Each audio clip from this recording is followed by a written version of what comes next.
ఇక మళ్ళీ DRC meetings, జిల్లా అభివృద్ధి సమీక్ష సమావేశాలు నిర్వహించాలని సర్కార్ నిర్ణయించింది. ఇప్పటికే ఉమ్మడి జిల్లాలకు ఇన్ఛార్జ్ మంత్రుల నియామకం, ఇక జిల్లా స్థాయిలో పరిష్కరించలేని సమస్యలు సీఎం దృష్టికి తెచ్చేందుకు అవకాశం ఉంటుందంట. ఇక డిఆర్సీ మీటింగ్స్కు మినీ అసెంబ్లీలుగా గుర్తింపు.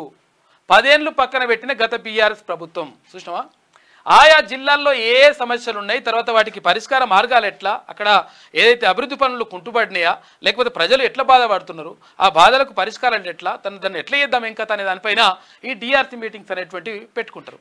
కానీ గతంలో 10 సంవత్సరాల అధికారంలో ఉన్నటువంటి కేసీఆర్ వీటి గురించి కనీసం పట్టించుకోకపోవడం వల్ల ఆయన మొత్తం ఊహాలోకంలో అక్కడ సలహాదారులు ఏది చెప్తే తానా తందానా బ్యాచ్ అంతా చెప్తే ఆయన అట్లా చేసుకుంటూ రావడం వల్ల మొత్తం కూడా నష్టం జరిగిపోయింది. సూపర్ సార్ డూపర్ సార్ అని చెప్పేసి ఆయన చెప్పిండ్రు. ఆయన కనీసం ఎప్పుడు వచ్చింది లేదు, ప్రజలను కలిసింది లేదు, తర్వాత ఎవరికి కనబడ్డది లేదు, దేవుడన్నా కనిపిస్తుండో లేదో తెలియదు. కానీ ఇక్కడ కేసీఆర్ అయితే కనిపించలేదు, తర్వాత అక్కడ కేటీఆర్ కనిపించలేదు, ఆయన ముఖ్యమంత్రి అయ్యేటప్పుడు ఇట్లా రకరకాలుగా వాళ్ళు అహంకారంతో తర్వాత ప్రజలకు దగ్గర కాకుండా ప్రజలను దూరం పెట్టేసి రకరకాలుగా ప్రజల సమస్యలు తెలుసుకోకుండా ఉన్నారు. కాబట్టి మొత్తం కూడా జరగాల్సిన నష్టం జరిగిపోయింది. కాబట్టి అటువంటిది జరగకుండా ఉండాలంటే డిఆర్సీ మీటింగ్లు పెట్టి తర్వాత ప్రజల్లో అంటే ఆయా జిల్లాల్లో ఉన్నటువంటి సమస్యలు ఏంటి, ఆ సమస్యలకు ఎట్లా పరిష్కారం చేసుకోవచ్చు, మనం నిధుల కేటాయింపు ఎట్లా జరగాలి, తర్వాత అభివృద్ధి పనులను ఎట్లా చేసుకోవాలి, దానిపైన ప్రత్యేక దృష్టి పెట్టిందంట ఇప్పుడు ప్రభుత్వం. జిల్లాలో డిస్ట్రిక్ట్ రివ్యూ కమిటీ మీటింగ్స్ నిర్వహించాలని ప్రభుత్వం నిర్ణయించింది. గతంలో ఉమ్మడి ఏపీలో కాంగ్రెస్ హయాంలో జిల్లా అభివృద్ధి సమీక్షా సమావేశాలు నిర్వహించగా ప్రత్యేక రాష్ట్రంలో గత బీఆర్ఎస్ సర్కార్ 10 ఏళ్ల పాటు వాటిని పక్కకు పెట్టింది. ఇక ఇప్పుడు వాటిని పునరుద్ధరించాలని ప్రభుత్వం భావిస్తుంది. ప్రస్తుతానికి 10 ఉమ్మడి జిల్లాల ప్రాతిపదికన డిఆర్సీ మీటింగ్స్ నిర్వహించాలనే ఆలోచనలో ఉన్నట్టు తెలుస్తోంది. అయితే దీనికి సంబంధించిన విధి విధానాలను త్వరలోనే విడుదల చేయనున్నట్లు అధికార వర్గాలు వెల్లడించాయి.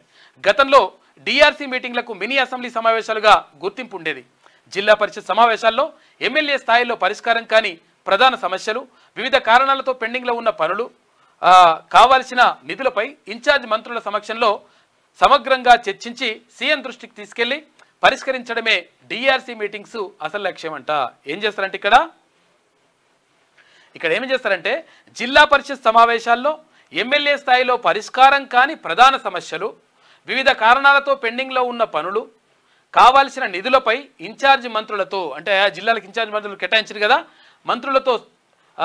మంత్రుల సమక్షంలో సమగ్రంగా చర్చించి సీఎం దృష్టికి తీసుకెళ్లి పరిష్కరించడమే డిఆర్సీ మీటింగ్స్ అసలు లక్ష్యం అని చెప్తా ఉన్నారు. కాబట్టి ఇది అవసరం. అంటే అంచెలంచెలుగా ఒక వ్యవస్థ ఉండాలి, పరిపాలన వికేంద్రీకరణ జరగాలి. ఒక్కరి చేతిలోనే పరిపాలనా పగ్గాలు మొత్తం ఉంటే, ఒక్కరి చేతిలో నియంతగా వ్యవహరిస్తే నిజంగా కిందేం జరుగుతుందో, లేకపోతే ఎవరైతే బాధితులు ఉంటాడో వానికి ఏం జరుగుతుందో తెలియనటువంటి పరిస్థితి ఉంటుంది. కాబట్టి వాళ్ళందరికీ అంటే ప్రజలు ఏమనుకుంటున్నారు, ప్రజలకు ఎలాంటి సమస్యలు ఉన్నాయి తెలియాలంటే అంచెలంచెలుగా కింది స్థాయి నుంచి రావాలంటే ఇటువంటి డిఆర్సీ మీటింగ్లు ఉపయోగపడతాయి. జిల్లాల్లో ఉన్నటువంటి సమస్యలు తెలుస్తాయని చెప్పేసి ప్రభుత్వం భావిస్తూ ఉందంట. ఇప్పుడైతే 10 జిల్లాలు అంటే ఉమ్మడి 10 జిల్లాల వారీగా ఇప్పుడు చూస్తూ ఉన్నారు. తర్వాత ఆ 33 జిల్లాలకు కూడా అంటే దాన్ని విస్తరించేటువంటి అవకాశం మాత్రం కనిపిస్తూ ఉంది.